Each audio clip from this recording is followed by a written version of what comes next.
أعوذ بالله من الشيطان الرجيم بسم الله الرحمن الرحيم وصلى الله على سيدنا محمد وآله الطاهرين.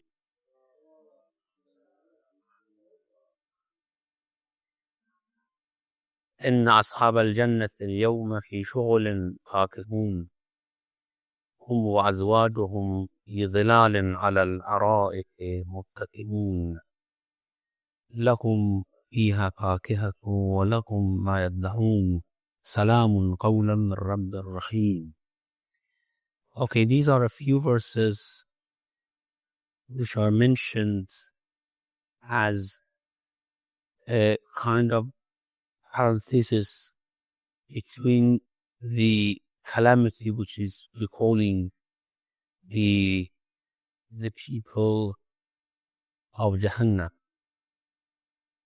In the previous verses, Allah was talking about how they are going to come into account, how they are going to be dealt with, and when they are resurrected, what type of reaction they show. And after these few verses which are recited, there will be again a discussion of them when they want to go to Jahannam and other types of issues regarding those type of people. But here there is just a glimpse, a comparison between them and the good people who have done well in this world and now are relieved and in comfort in the other world. So it, of course, the term as Ashabul Jannah everywhere in the Quran. The people who are good in the other world are called Ashabul Jannah, the people of paradise. And you know that people of paradise is a very, very broad term which contains Muqarrabun, Ashabul Yameen, people with strong belief, people with weak belief. And of course, the Jannah, as you know, has different degrees, different places, but collectively they are called Ashabul Jannah. Now, on that day, where these Mujramun are being taken into account and then are going to separate from Ashabul Jannah and going to Jahannam, what is the situation of Ashabul Jannah? The people of paradise. إن أصحاب الجنة اليوم في شغل فاكهون. The people of paradise on that day. Day, you know, in the Quran means just a period of time. So when it talks about the creation of heavens and earth in 6 days, it means 6 periods, 6 phases. So the day of judgment, when we say, or the day of resurrection, it means that period of our life which comes. It doesn't mean that it's one day. It might have lots of nights as well. But it is called period of time, as that period of time is called as Yawm. So on that day, on that period, on that phase of your life, the people of paradise are engaged in some occupation. Shughul and shughul both have the same meaning, and that means an engagement, an occupation, something which engages someone or occupies one's time. So they are completely occupied with their own engagement. They do not know anything about what is going on with the people of Jahannam and their sufferings and other things.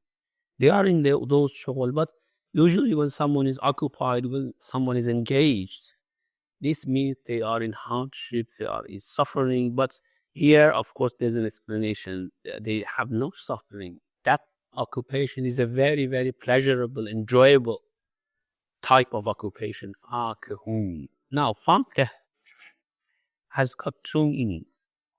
One is from pokaha, which is humor.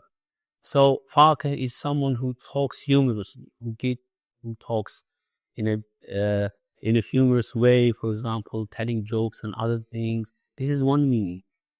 The other meaning is someone who is having pleasure.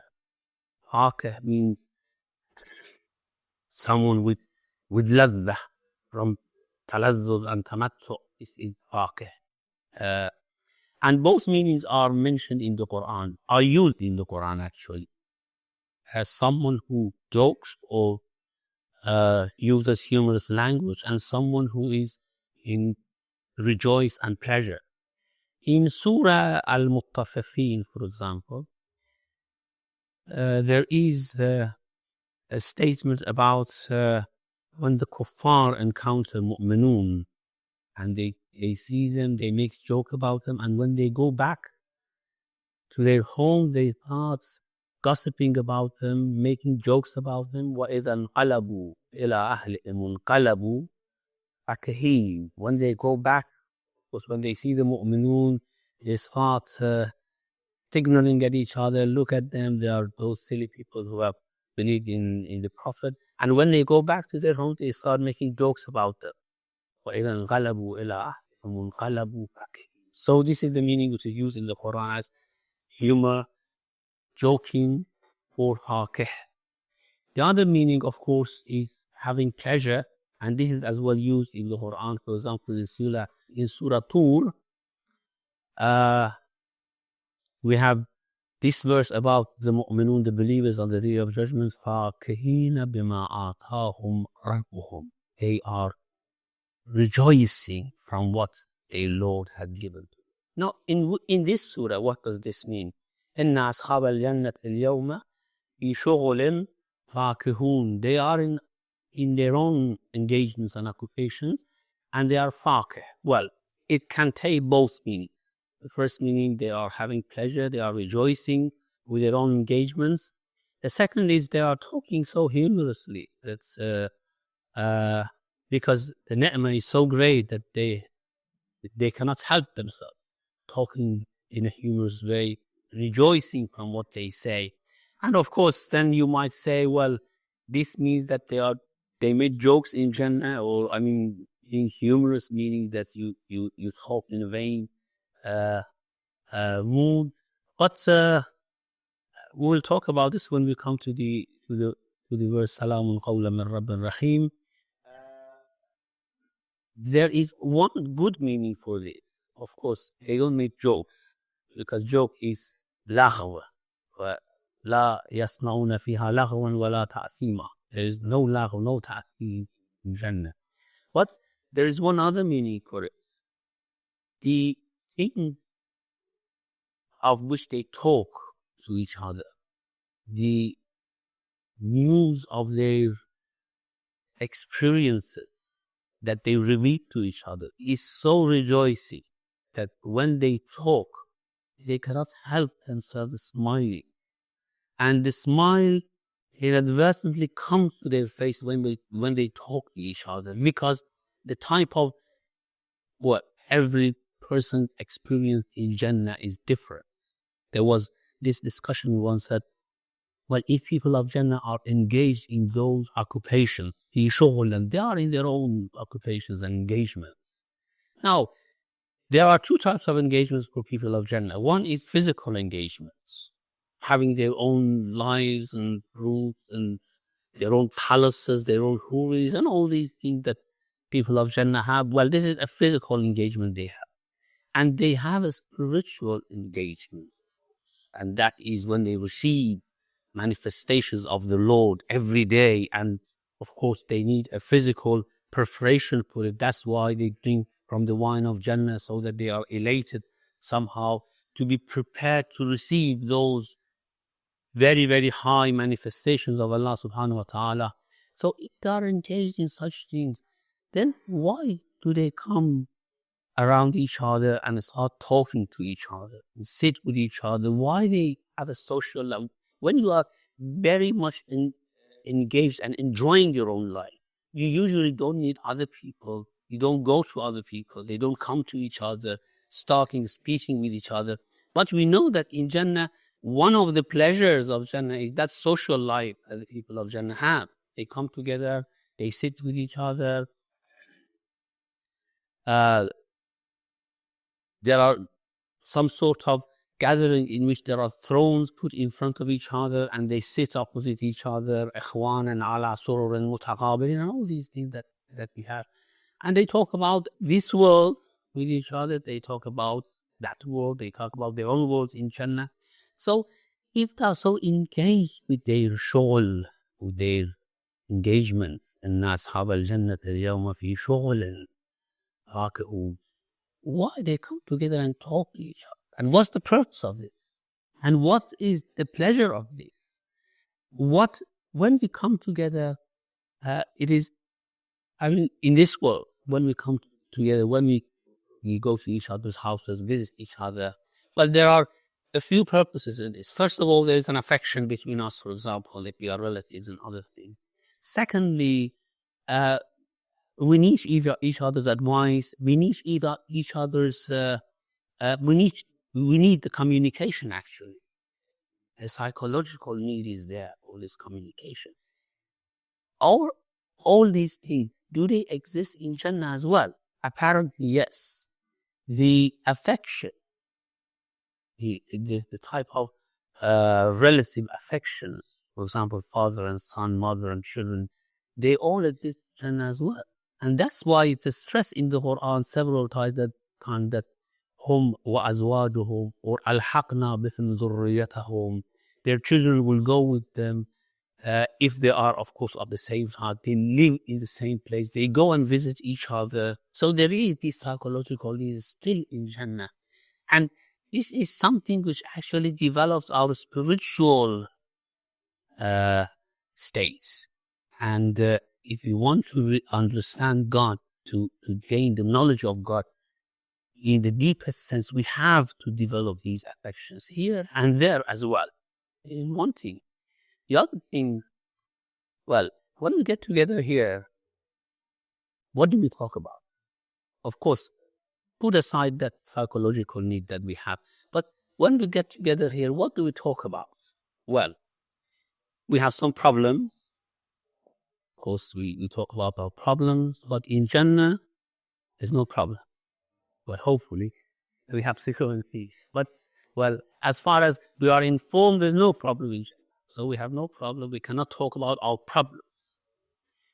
Or we talk about different people, we gossip and such things.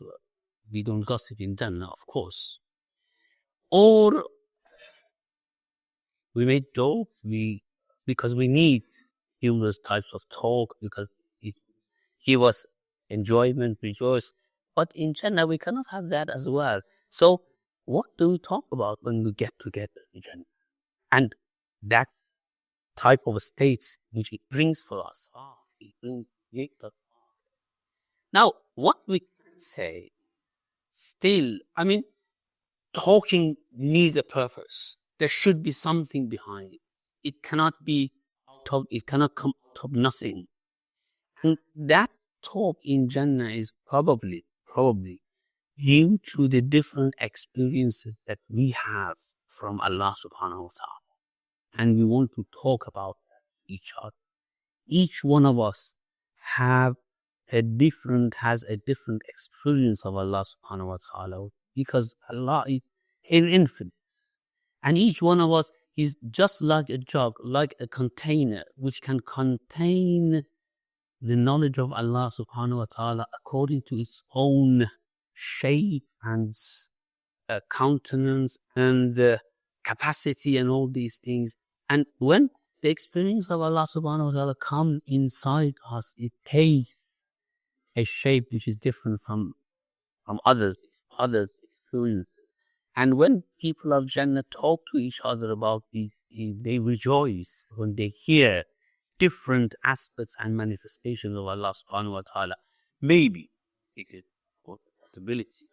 Otherwise, there's no point in coming together, talking to each other all the time. Every evening, for example, we're going and sitting with each other and rejoicing with our conversation. What are we going to talk about in Jannah? Well, of course, we don't know. We have to go and see what's prepared there for us. But anyhow, this type of talk, if faqih here means talking with rejoice, talking with pleasure, if this is the meaning, then of course that talk should have something like this quality in it, which gives new information from someone to another person in paradise.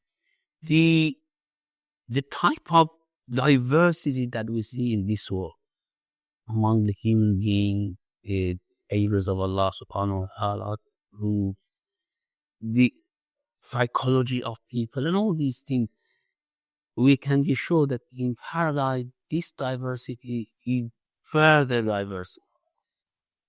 And we have a type of world which is beautiful because it is very much diverse, very much diversified. There are a lot of varieties of things. That is what makes world beautiful here, and it would make beautiful there. انظر كيف فضلنا بعضهم على بعض وللآخرة أكبر درجات وأكبر. You see, in this world there are lots of differences. Some people are above others. And the Quran says in the hereafter, these differences and these different grades are much, much more. Its diversity is greater in paradise, inshallah, when we go.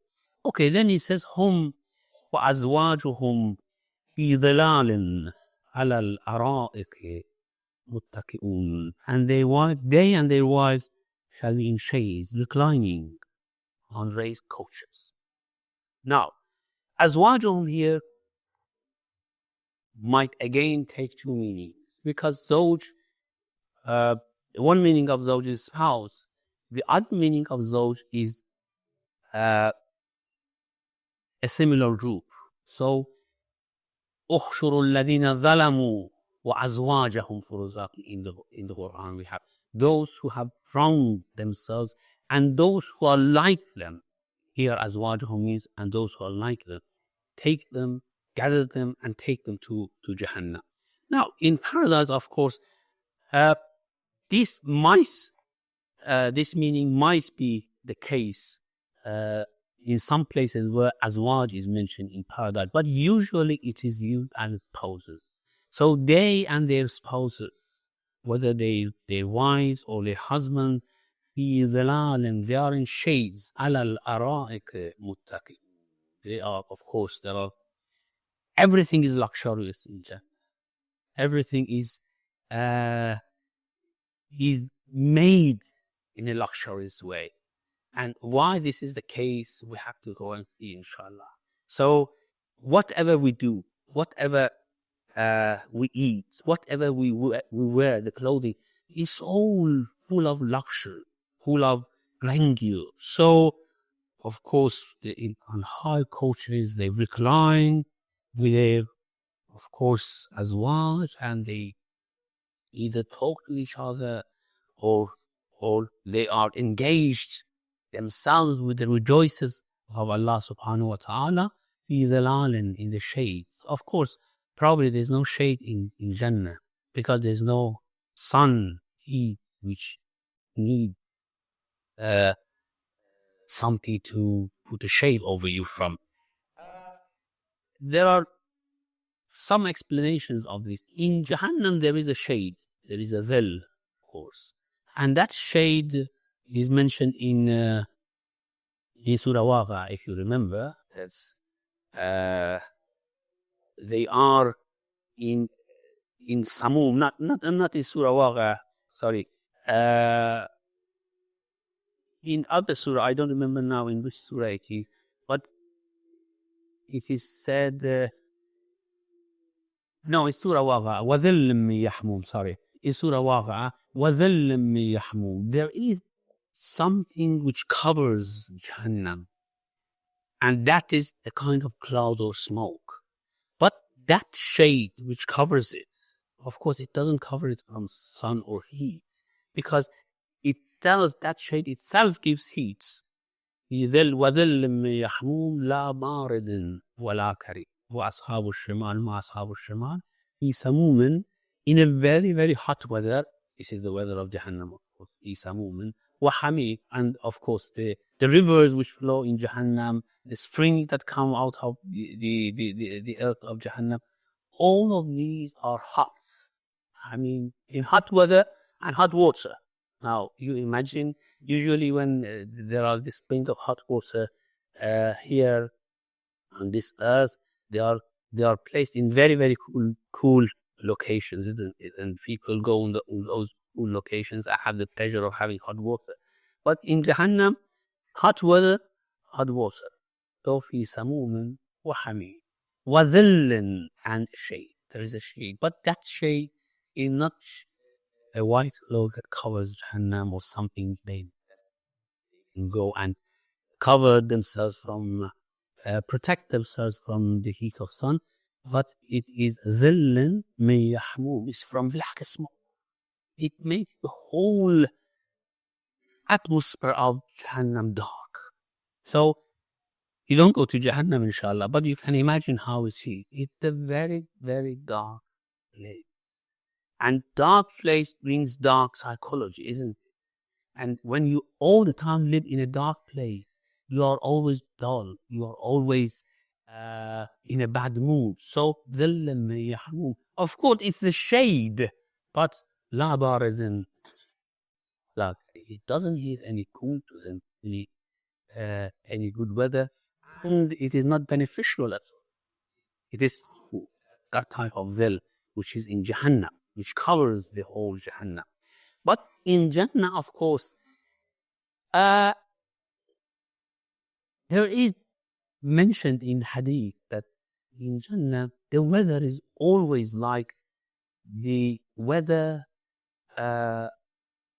of between dawn and sunrise in the spring or early summertime, which you see, you always feel a very, very nice and beautiful weather without having cloud or anything.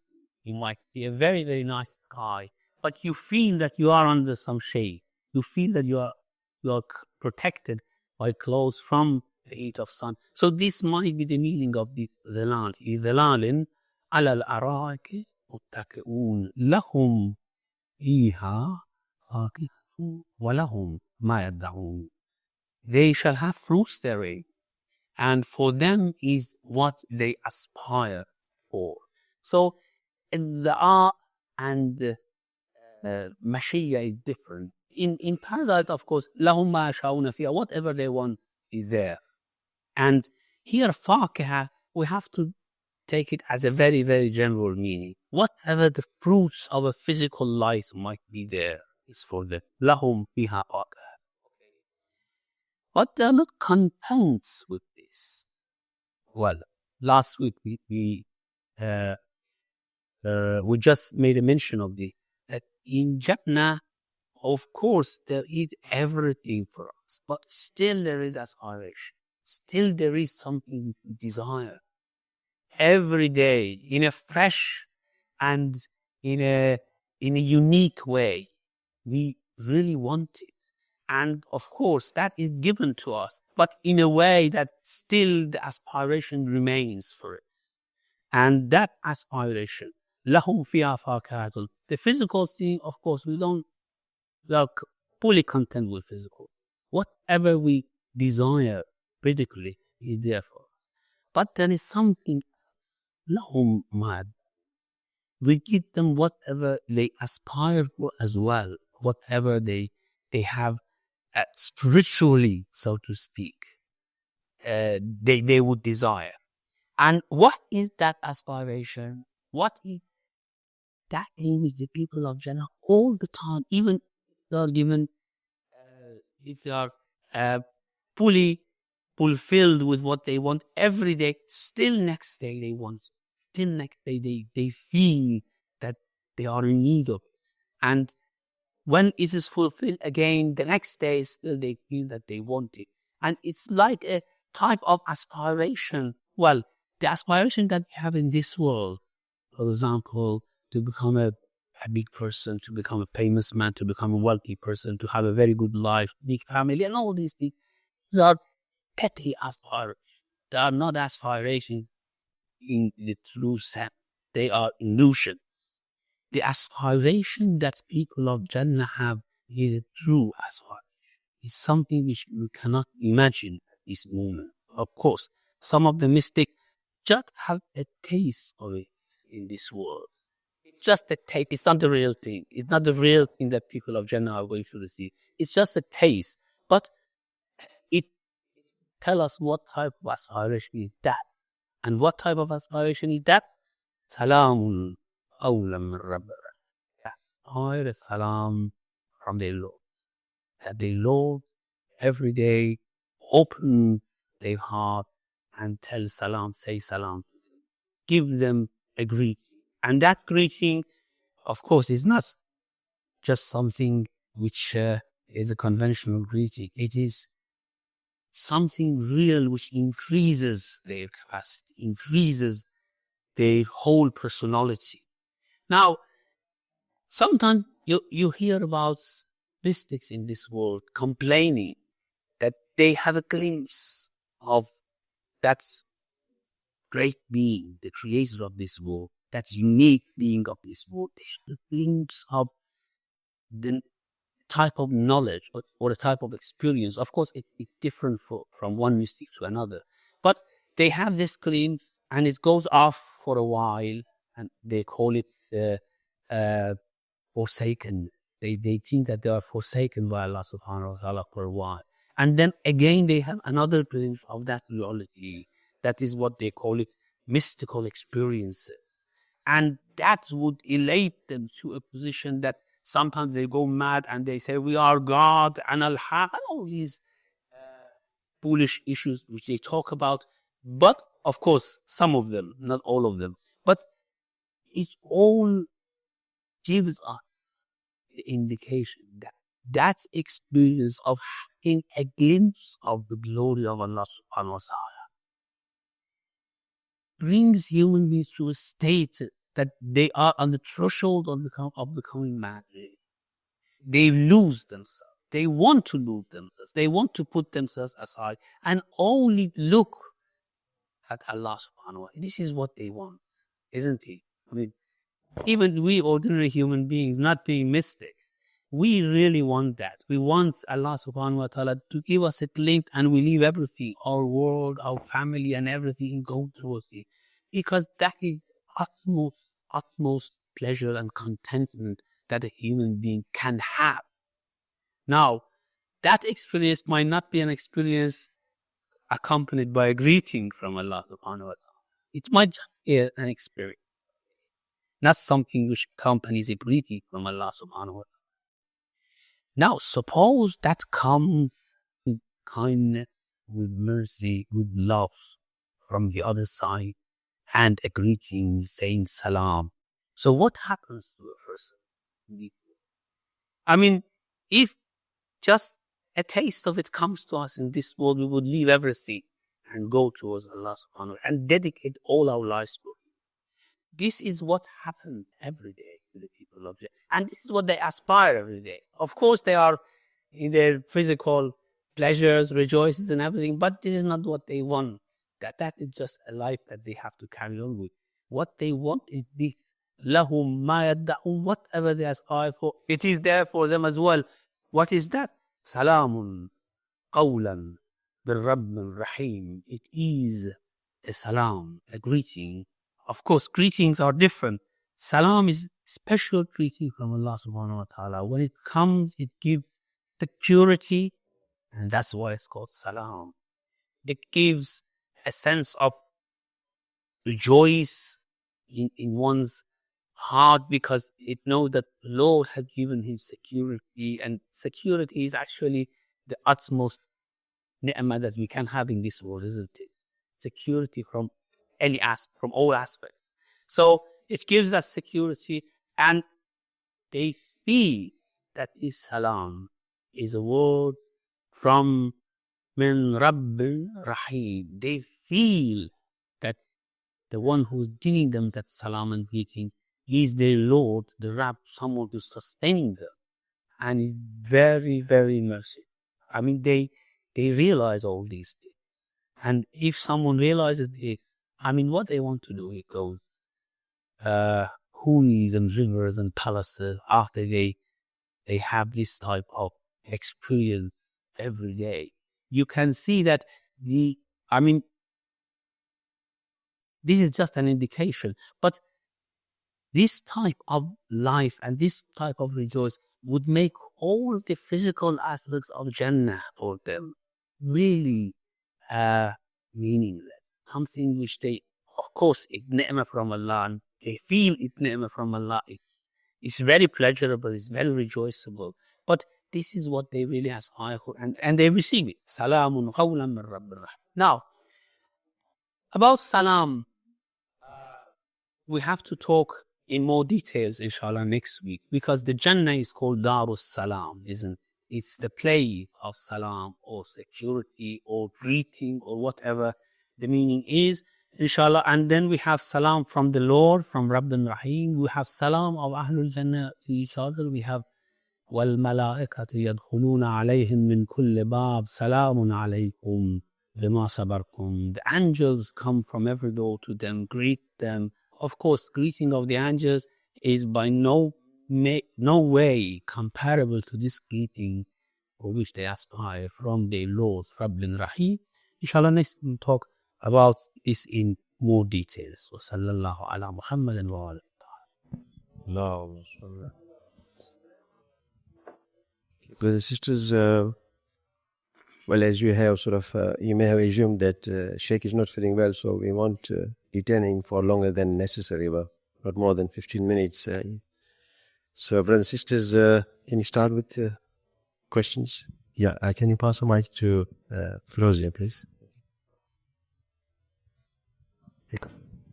The physical pleasures that are talked about at Jannah, are they just metaphoric in a sense that because we live in a physical world here and we have to have an idea of what Allah has promised, and therefore to use the language of what we are kind of used to here, I mean the pleasures and the physical pleasures that gives us pleasures here, is that what is one aspect that means that even though they are there, but that's the only way we can comprehend that?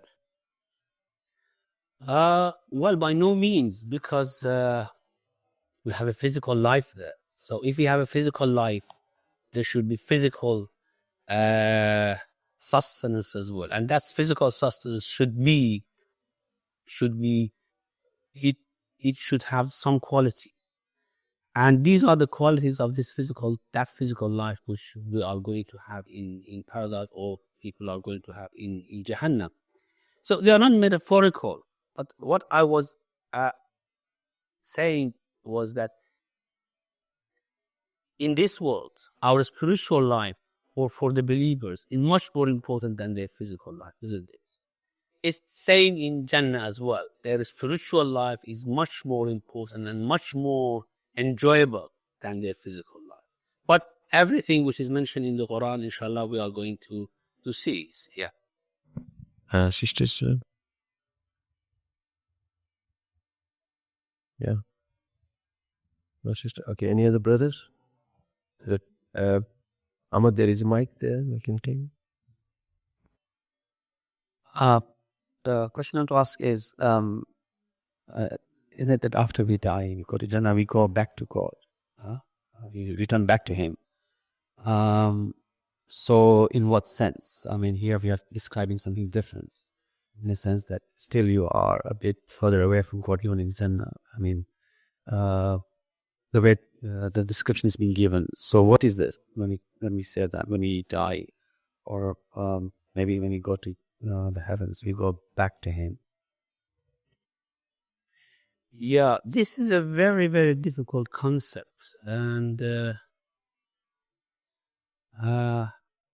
you see, it's not only us who go back to Him. As it's mentioned in the Quran, everything goes back to Him. In fact, Allah somehow spread the creation and then returned it to Himself, takes it back to Himself. كما بدأنا أول خلق, as we initiated the creation. نعيده, will return it back to ourselves, we'll take it back. So, actually, in the other word, what happens, the presence of God is completely felt for every creature. And that is the meaning of going back to Him. But how that is, I don't know. Really difficult to grasp and to understand. Maybe Sheikh Shumali can explain a bit more for us. Philosophically, I think you are the authority to explain this for us. And it's like Isn't it that Sufis say that? I mean, like why the problem is of the anal is mentioned. Oh, that means you're going to be one with God. It's just the aim of almost every spiritual being. So therefore, when you go to the other life, you are going back to Him as being part and parcel of Him. But He has no cause.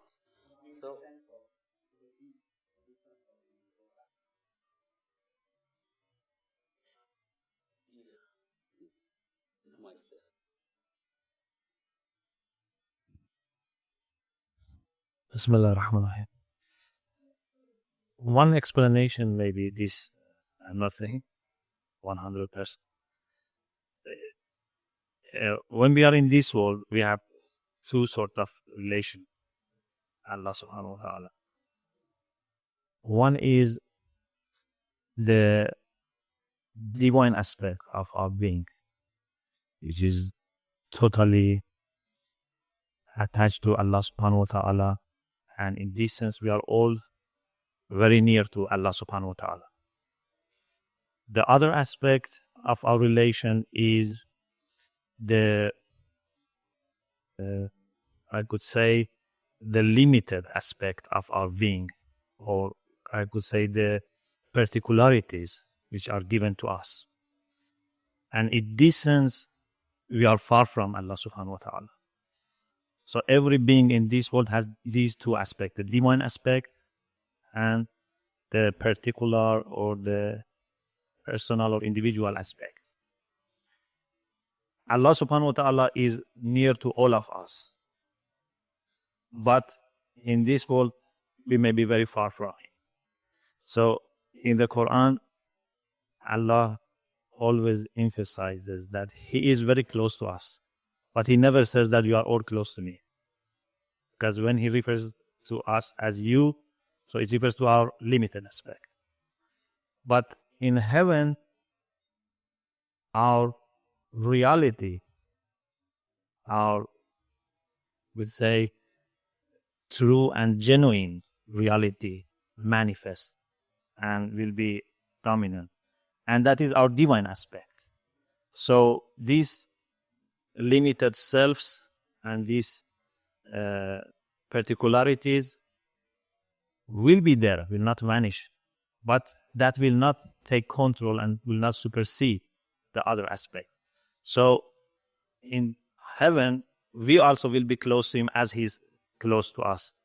And we will not be, I could say, deceived by our particularities. So when we get rid of this, I think it's a sense of return to God. Yeah.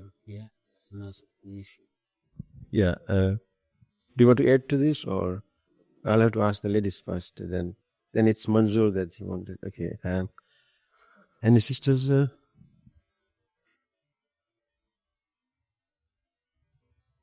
Okay, sisters. Then we'll go to Manzoor here. You mentioned that in the Jannah there will be activities of interaction, social and others activities, and then also there is a dua to ask for the security and from God. Salamun, this asking of the dua.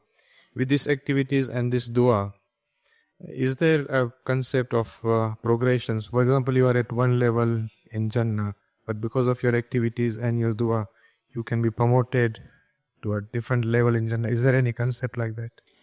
Well, this salam is not dua from us. It comes automatically from Allah subhanahu wa ta'ala. It's an aspiration that we have, and it is fulfilled by Allah subhanahu wa ta'ala. Yes, of course, our level in Jannah would increase day by day because we have new experiences of Allah subhanahu wa ta'ala, new manifestations we receive from Him. Every salam that He addresses towards us would increase our capacity and our nearness to Him. So the people of paradise go towards Him.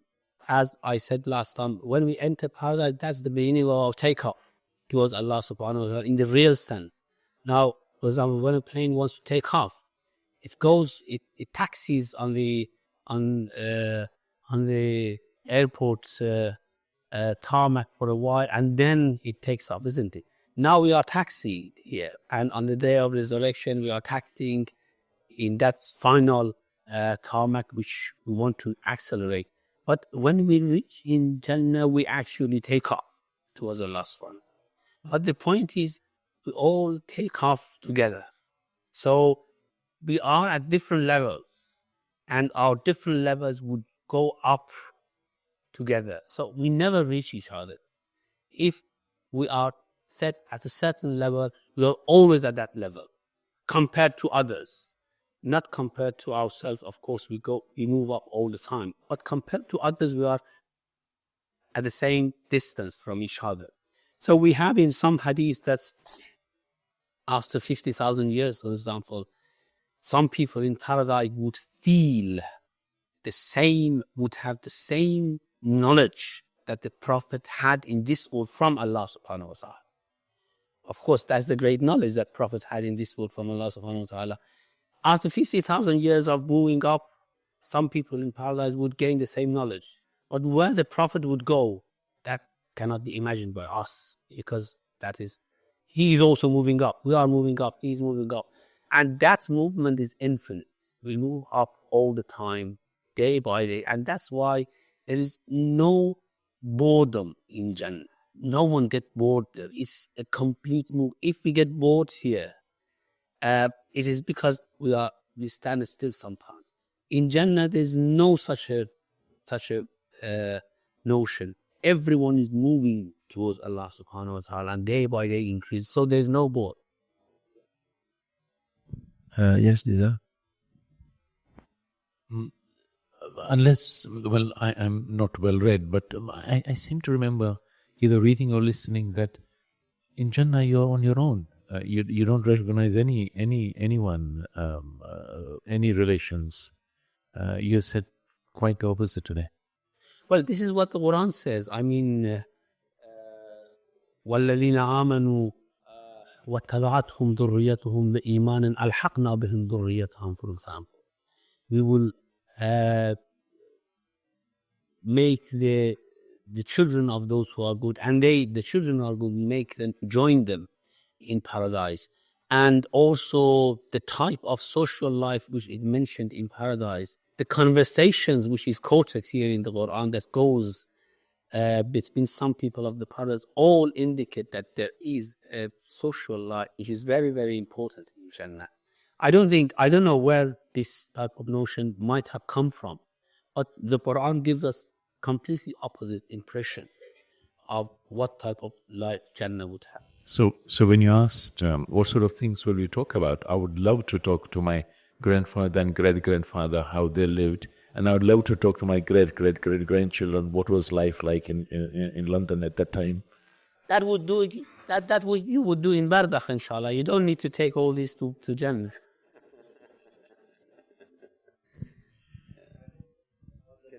Sheikh, can you take the mic, please? Yeah.